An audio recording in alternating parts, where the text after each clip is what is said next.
Chapter 6, Underselling. Underselling, verb, pricing the same goods for less than the competition. Jesse knew that Evan was up to something. First of all, there were all these phone calls last night, at least 10 of them. Then he'd come knocking on her door this morning, asking if he could have the pieces of foam core that she had leaning against her bedroom wall. No way, she'd answered. That's for my Labor Day display. Oh, give it up. Today's Thursday. The contest is on Monday. You don't even have an idea. Evan said, I do too. Have an idea. I'm just not telling you. Jessie still didn't have a clue about her Labor Day project, but she wasn't going to give Evan the satisfaction of knowing that. Then, how come you haven't done anything? Evan said, pointing at the blank foam core and the bags of untouched art supplies. You're supposed to have pictures and typed up information in a big title. It's supposed to be like a school report. Jessie scrunched her eyes and pursed her lips in a you're such an idiot look. Don't worry, it's going to be great, and it's going to win first prize. And anyway, Mom bought all those supplies for me, and I'm not giving anything to you. Jessie heard Evan mutter, miser, just as she slammed the door in his face. And now 3 of Evan's friends were over, Paul, Jack, and Ryan, and all 3 had shown up with paper bags. And they were all in the garage making a lot of noise, with a big keep out sign taped to the door. Not that Jessie would have gone in there anyway. Who cares what a bunch of boys are doing? But she wished Megan had invited her to come over before lunch instead of after. Jessie went into the kitchen to make a turkey sandwich. The boys had left a slimy mess of peanut butter, Doritos, and yes, sticky puddles of lemonade mix. Jessie quickly looked in the trash can under the kitchen sink. There were 12 empty cans of frozen lemonade mix. 12! That was 96 cups worth of lemonade. 96 possible sales. Holy cow! Where had Evan gotten the lemonade? He hadn't gone to the store, and he didn't have any money anyway. Then Jessie remembered the paper bags that Paul, Ryan, and Jack had carried in. She bet the boys had all raided their freezers and brought over a stash.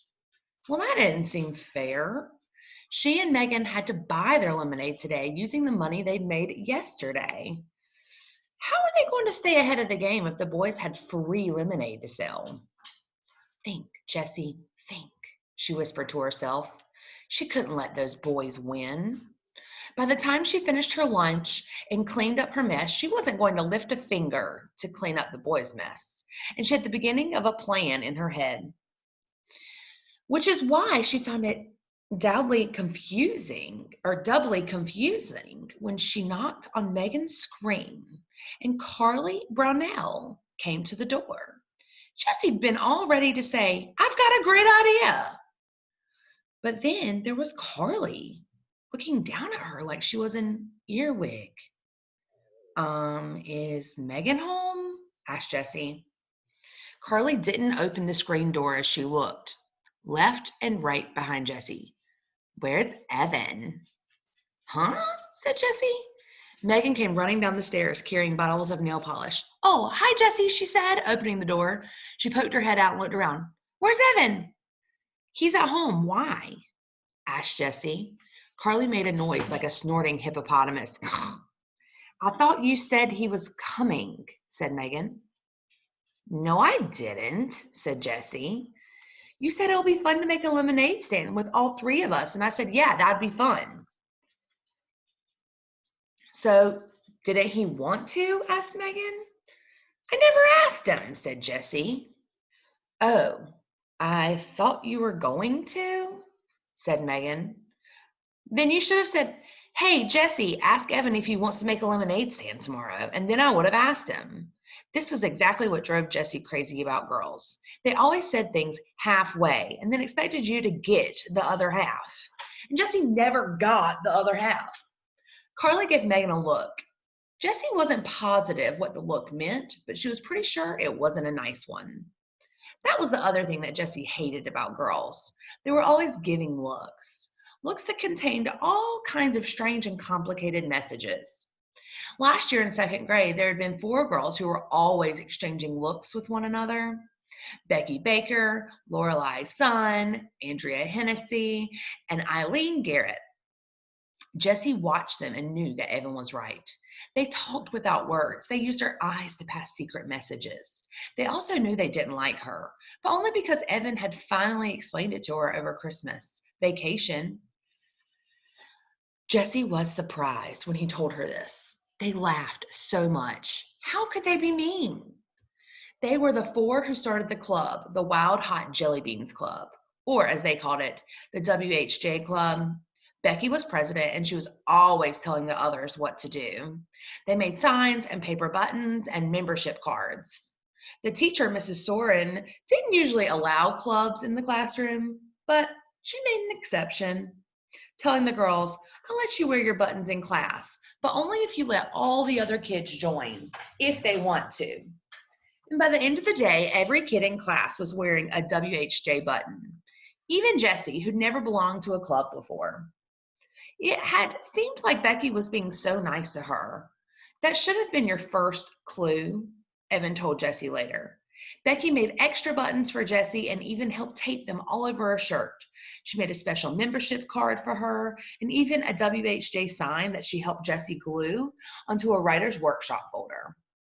Jessie remembered all the girls laughing, and Jessie laughing too, and all those strange looks that Becky and Lorelai and Andrea and Eileen kept flashing back and forth, like secret notes passed in class that Jessie could never read.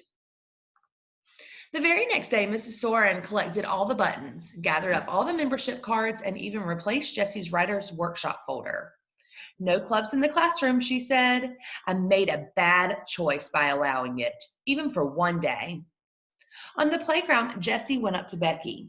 "Why is she breaking up the club?" she asked. Becky gave her a sour look. She'd been grumpy all morning. "Don't you get it, dummy? WHJ doesn't stand for Wild Hot Jelly Beans. We just said that to Mrs. Soren. It stands for We Hate Jessie.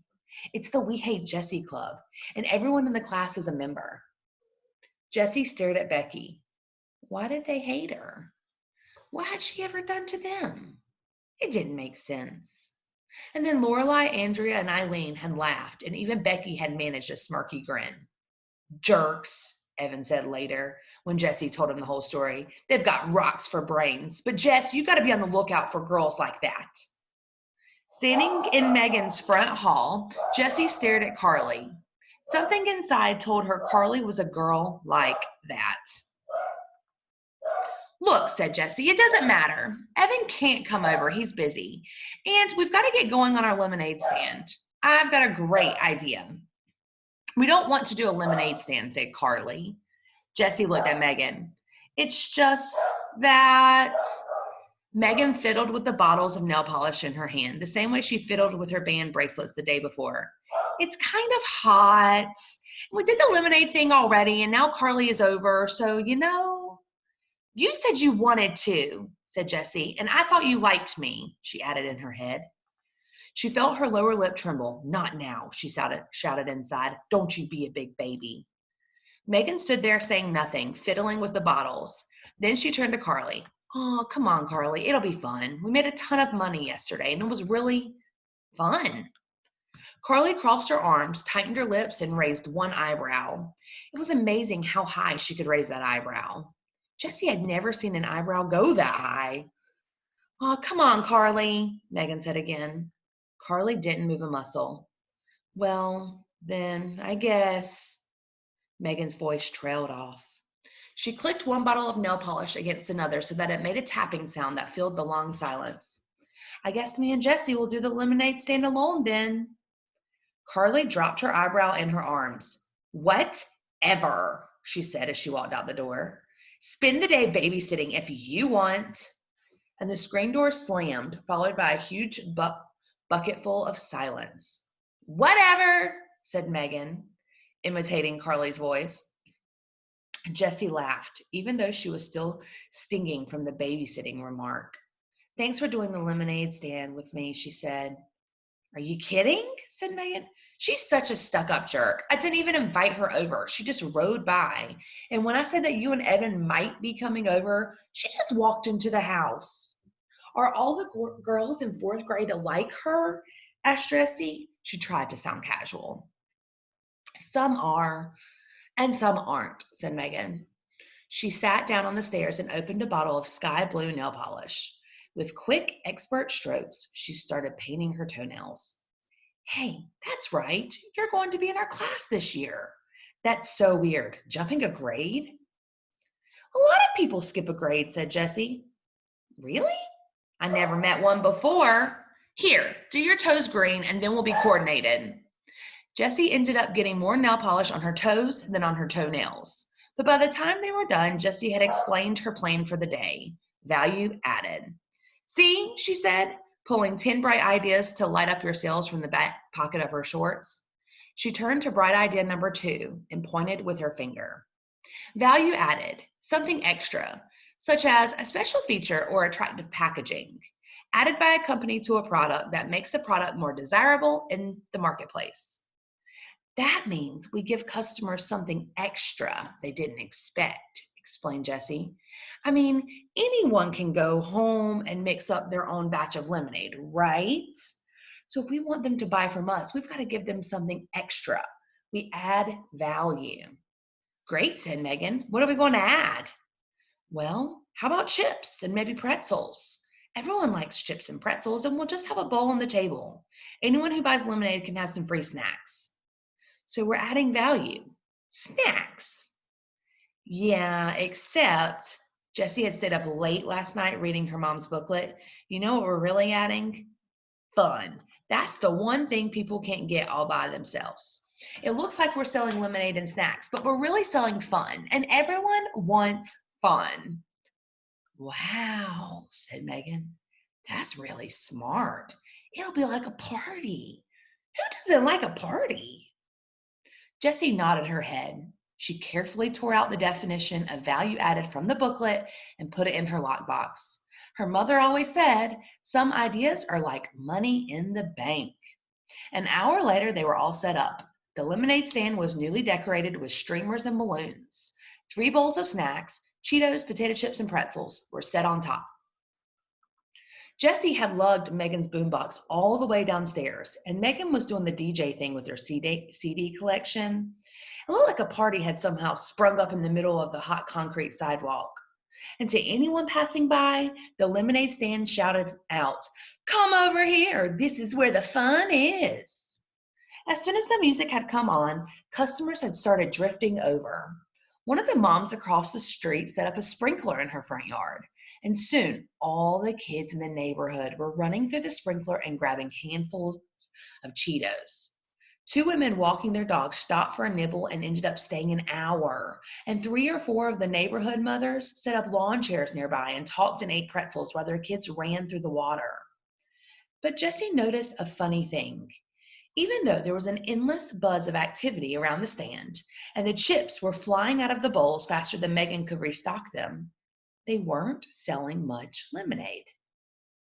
"Hey, Jordan," said Jessie, as a 4-year-old boy ran by in a bathing suit. "Don't you want a cup of lemonade?"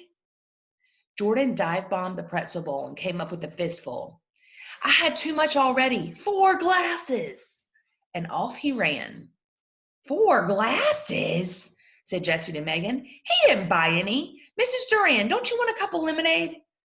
"Sorry, Jessie, I have to pass," said Mrs. Duran. "I had 2 already, and I'm trying to cut down on sugary drinks." "Where's everybody drinking so much lemonade?" wondered Jessie. She looked down the road. Oh, wait a minute. "Megan, hold down the fort," said Jessie. "I'll be right back." "Sure thing," said Megan, dancing to the music. "This lemonade stand was the greatest idea. It's like a birthday for the whole neighborhood." Jessie headed down the road. As she rounded the bend, she prepared for the worst. Evan's lemonade stand crowded with customers. But there was nothing. Absolutely nothing.